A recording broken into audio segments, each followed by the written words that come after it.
Notre histoire commence dans le monde en paix de Patoun, un continent que je vous ai déjà présenté par le passé et qui regorge de magnifiques lieux à découvrir en tout genre. Mais je vous laisse le loisir d'aller faire du tourisme par la suite. Revenons pour l'heure à nos loporides et continuons les prémices de cette saga. Oh, mais laissez-moi vous présenter avant tout les différents protagonistes de cette dernière, avant de rentrer dans quelconque vif du sujet. Retenez bien leur nom, car l'histoire avec un grand H, elle, ne les oubliera pas. J'en mettrai ma moustache à couper. Tout d'abord, il y a Richard de Jay, un noble dogois qui a passé une grande partie de sa jeunesse à Anchara, où il a étudié les arts de la magie. Un élève excellent qui a même eu le privilège de devenir le gardien d'un artefact mystérieux que l'on nomme l'œil de gros chat, qu'il garde toujours autour de son long cou et qui ne quitte jamais du regard. L'on dit qu'il renferme l'âme d'une puissante créature terrifiante et que seuls les meilleurs magiciens peuvent l'y contenir. J'avoue ne pas trop y comprendre grand-chose, mais cela a l'air très effrayant tout de même. Et puis nous avons un certain Erdan, un renard qui est issu d'une tribu de Tséganes qui arpente les terres de Patoun en nomade. Et je ne sais pas grand-chose de ces différents clans de gitans, mais je sais qu'ils n'ont pas forcément une très bonne réputation au sein des cités de la Dogi. Certains les voient comme des voleurs, des parias ou encore des criminels de basse besogne. Je ne sais pas si tout cela est avéré, mais je sais aussi qu'ils ont une histoire bien à eux et un savoir ancestral que peu ici peuvent se targuer d'avoir. En parlant de nomades, il y a aussi un certain Chafou, un peintre pas vraiment comme les autres, qui voyage avec les membres de sa famille dans une petite caravane de commerçants. Pourquoi pas comme les autres, allez-vous me demander? Eh bien, allez savoir si cela est une malédiction ou bien un grain qu'il a dans la tête, mais il ne parvient pas à articuler des phrases sensées. Oh, je pense que dans son cœur il sait bien ce qu'il va dire, mais c'est comme si sa langue prenait un malin plaisir à tout bousculer dès la sortie. Ou bien est-ce nous, pauvres mortels, qui ne sont pas assez ouverts d'esprit pour en saisir toutes les subtilités. Ah, et aussi parce que quand il s'énerve, il ne peint plus vraiment l'étoile avec de la gouache. Si vous voyez ce que je veux dire. Certains diront qu'il est sanguin.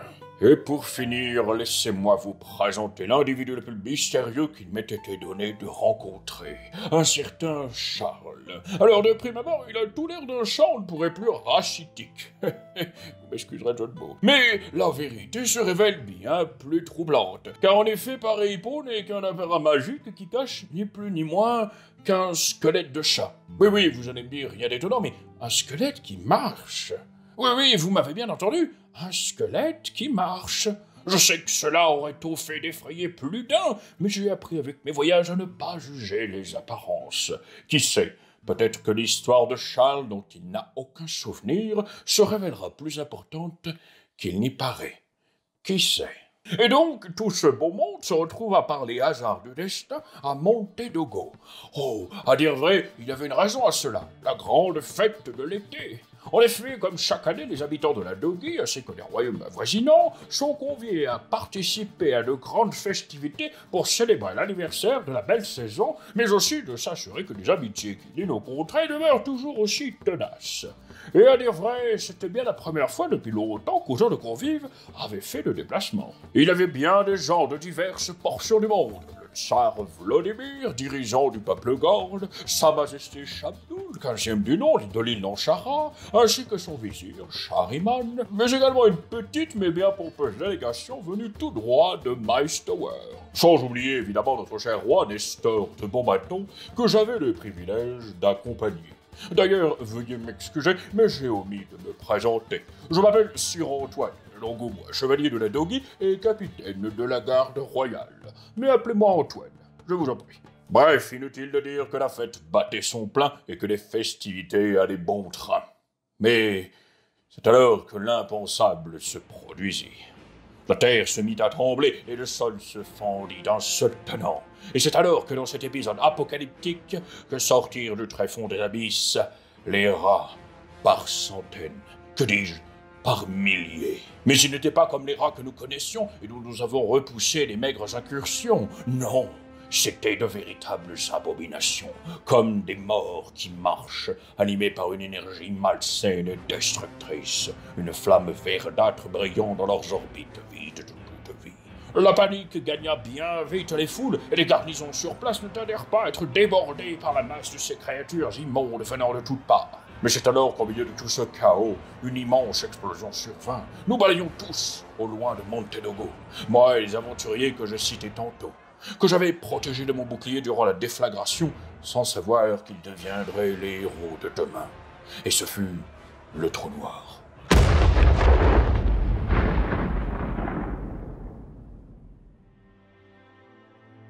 Retrouvant peu à peu nos esprits dans une forêt ayant amerti notre chute à quelques kilomètres de Montedogo, nous constatâmes alors avec terreur qu'en lieu et place de la ville susnommée se tenait une horrible ziggourate de pierres noires, zébrée de verdâtres runes impies. Tout le reste n'était plus.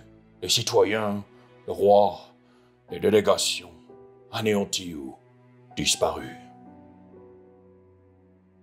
Déboussolés et ayant perdu de vue nos amis et proches, nous décidâmes d'un commun accord d'entamer notre route vers mon château de Langoumois, à quelques jours de marche au nord de notre position, et ce dans le but d'aller au plus vite vers la capitale, Wulfsengfurt, à annoncer la terrible nouvelle.